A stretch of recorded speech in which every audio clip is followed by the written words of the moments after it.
Asher, nasa magkano ang halaga ng nawala sa pamahalaan dahil sa ghost flood control projects?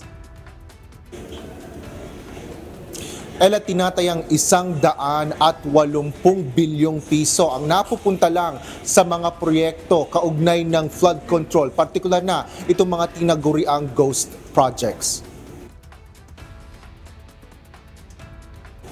Ayon kay Senador Panfilo Lacson, chairperson ng Senate Blue Ribbon Committee, nakarating sila sa pagtatansya na ito. Katuwang si Senador Sherwin Gatchalian, chairperson ng Senate Committee on Finance.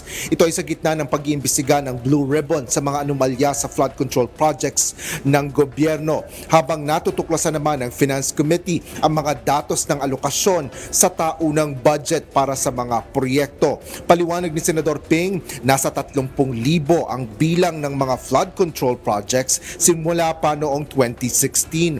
Batay sa mahigit kumulang 10,000 proyekto ay 600 ang natukoy na ghost o umiiral na proyekto. Sa taya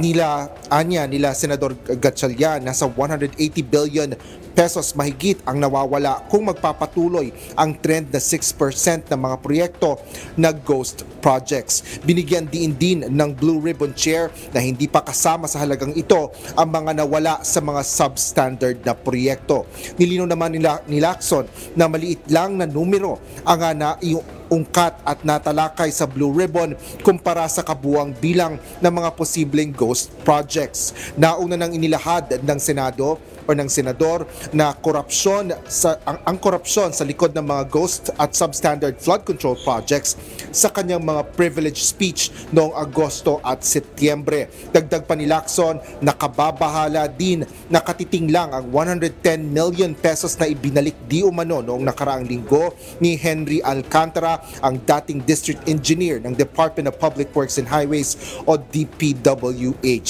Ito ay kahit magbabalik pa niya siya ng karagdagang 200 million sa mga darating na linggo.